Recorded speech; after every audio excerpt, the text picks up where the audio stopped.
helps and make a sound.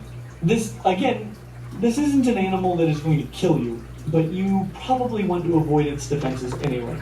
As I said in our video about Gila monsters, I won't die if I get my foot run over by a truck, but I still try to avoid it.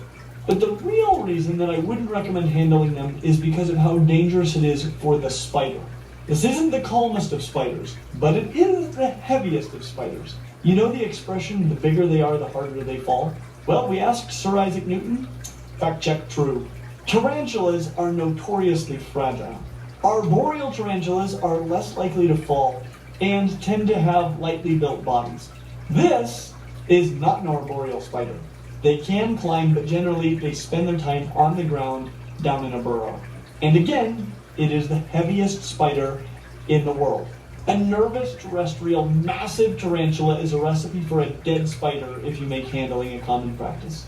If you want a spider that's good for handling, I would recommend getting a jumping spider. Plus, they're just awesome.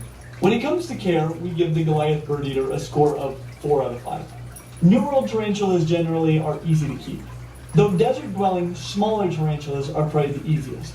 This is a rainforest-dwelling giant tarantula. This just means that the enclosure needs to be larger, humidity and temperatures a bit higher, and more food. Let's start with what you need to feed a bird eater. You could probably overpower and kill a honey badger with your bare hands. I might not bet on you to win the first badger fight, but I think if you had a bunch of lives like Mario, every now and then you'd be able to pull it off. That said, if I made you do this on a regular basis, I would predict that you would live a short and painful life.